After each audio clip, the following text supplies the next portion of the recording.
एक बार हस्तिनापुर नरेश दुष्यंत आखिर खेलने वन में गए। जिस वन में वे शिकार के लिए गए थे उसी वन में कण्व ऋषि का आश्रम था। कण्व ऋषि के दर्शन के लिए महाराज दुष्यंत उनके आश्रम पहुंच गए।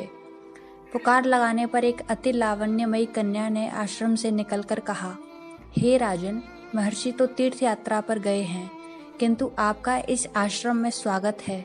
उस कन्या को देखकर महाराज दुष्यंत ने पूछा, बालिके, आप कौन हैं? बालिका ने कहा, मेरा नाम शकुंतला है और मैं कण्व ऋषि की पुत्री हूँ। उस कन्या की बात सुनकर महाराज दुष्यंत आश्चर्यचकित होकर बोले, महर्षि तो आजन्म ब्रह्मचारी हैं, फिर आप उनकी पुत्री कैसे हुई? उनके इस प्रश्न के उत्तर में शकुंतला ने कहा, वास्तव में मेरे माता पिता मेनका और विश्वामित्र हैं। मेरी माता ने मेरे जन्म होते ही मुझे वन में छोड़ दिया था, जहाँ पर शकुंत नामक पक्षी ने मेरी रक्षा की, इसीलिए मेरा नाम शकुंतला पड़ा। उसके बाद कण्व ऋषि की दृष्टि मुझ पर पड़ी और वे मुझे अपने आश्रम में ले आए। उन्होंने ही मेरा भरण पोषण किया। जन्म देने वाला, पोषण करने वाला तथा अन्न देने वाला, ये तीनों ही पिता कहे जाते हैं। इस प्रकार कण्व ऋषि मेरे पिता हुए। शकुंतला के वचनों को सुनकर महाराज दुष्यंत ने कहा, शकुंतले, तुम क्षत्रिय कन्या हो। तुम्हारे सौंदर्य को देख के मैं अपना हृदय तुम्हें अर्पित कर चुका हूँ। यदि तुम्हें किसी प्रकार की आपत्ति ना हो तो मैं तुमसे विवाह करना चाहता हूँ। शकुंतला भी महाराज दुष्यंत पर मोहित हो चुकी थी, अतः उसने अपनी स्वीकृति प्रदान कर दी। दोनों ने गंधर्व विवाह कर लिया। कुछ काल महाराज दुष्यंत ने शकुंतला के साथ विहार करते हुए वन में ही व्यतीत किया। फिर एक दिन वे शकुंतला से बोले, प्रियतमे, मुझे अब अपना राजकार्य देखने के लिए हस्तिनापुर प्रस्थान करना होगा।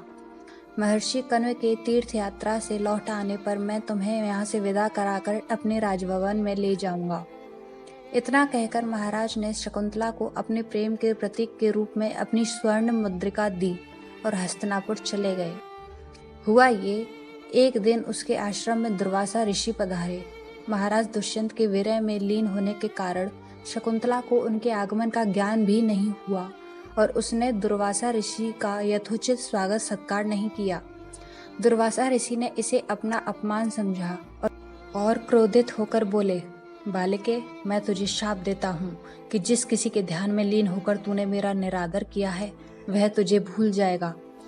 दुर्वासा ऋषि के शाप को सुनकर शकुंतला का ध्यान टूटा और वह उनके चरणों में गिरकर क्षमा प्रार्थना करने लगी। शकुंतला के क्षमा प्रार्थना से द्रवित होकर दुर्वासा ऋषि ने कहा, अच्छा, यदि तेरे पास उसका कोई प्रेम चिन्ह होगा तो उस चिन्ह को देख उसे तेरी स्मृति हो आएगी। महाराज दुष्यंत के सहवास से शकुंतला गर्भवती हो गई थी। कुछ काल पश्चात कण्व ऋषि तीर्थ यात्रा से लौटे, तब शकुंतला ने उन्हें महाराज दुष्यंत के साथ अपने गंधर्व विवाह के विषय में बताया। इस पर महर्षि कण्व ने कहा, पुत्री, विवाहित कन्या का पिता के घर में रहना उचित नहीं है। अब तेरे पति का घर ही तेरा घर है। इतना कहकर महर्षि ने शकुंतला को अपने शिष्यों के साथ हस्तिनापुर भिजवा दिया। मार्ग में एक सरोवर में आचमन करते समय महाराज दुष्यंत की दी हुई शकुंतला की अंगूठी, जो कि प्रेम चिन्ह थी, सरोवर में ही गिर गई।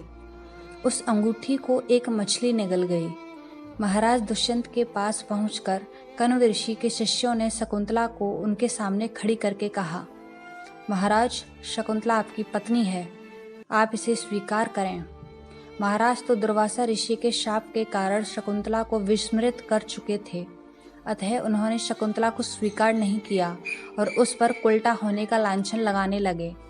शकुंतला का अपमान होते ही आकाश में जोरों की बिजली कड़क उठी और सबके सामने उसकी माता मेनका उसे उठा ले गई। जिस मछली ने शकुंतला की अंगूठी को निगल लिया था, एक दिन वह एक मछुआरे के जाल में आ फंसी। जब मछुआरे ने उसे काटा तो उसके पेट में अंगूठी निकली। मछुआरे ने उस अंगूठी को महाराज दुष्यंत के पास भेंट के रूप में भेज दिया। अंगूठी को देखते ही महाराज को शकुंतला का स्मरण हो आया और वे अपने कृत्य पर पश्चाताप करने लगे। महाराज ने शकुंतला को बहुत ढूंढवाया, किंतु उसका पता नहीं चला।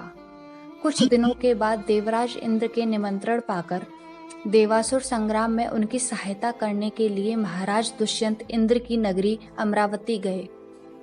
संग्राम में विजय प्राप्त करने के पश्चात जब वे आकाश मार्ग से हस्तिनापुर लौट रहे थे तो मार्ग में उन्हें कश्यप ऋषि का आश्रम दृष्टिगत हुआ। उनके दर्शनों के लिए वे वहां रुक गए। आश्रम में एक सुंदर बालक एक भयंकर सिंह के साथ खेल रहा था। मेनका ने शकुंतला को कश्यप ऋषि के पास लाकर छोड़ा था तथा वह बालक शकुंतला का ही पुत्र था। उस बालक को देखकर महाराज के हृदय में प्रेम की भावना उमड़ पड़ी। वे उसे गोद में उठाने के लिए आगे बढ़े तो शकुंतला की सखी चिल्ला उठी, हे भद्रपुरुष, आप इस बालक को न छुएं, अन्यथा उसकी भुजा में बंधा काला डोरा सांप बनकर आपको डस लेगा। यह सुनकर भी दुष्यंत स्वयं को ना रोक सके और बालक को अपनी गोद में उठा लिया। अब सखी ने आश्चर्य से देखा कि बालक के भुजा में बंधा काला गंडा पृथ्वी पर गिर गया है। सखी को ज्ञात था कि बालक को जब कभी भी उसका पिता अपनी गोद में लेगा वह काला डोरा पृथ्वी पर गिर जाएगा। सखी ने प्रसन्न होकर समस्त वृतांत शकुंतला को सुनाया।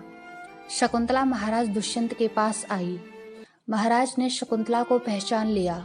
उन्होंने अपने कृत्य के लिए शकुंतला से क्षमा प्रार्थना किया और कश्यप ऋषि की आज्ञा लेकर उसे अपने पुत्र सहित अपने साथ हस्तिनापुर ले आए। महाराज दुष्यंत और शकुंतला के उस पुत्र का नाम भरत था। बाद में वे भरत महान प्रतापी सम्राट बने और उन्हीं के नाम पर हमारे देश का नाम भारतवर्ष हुआ।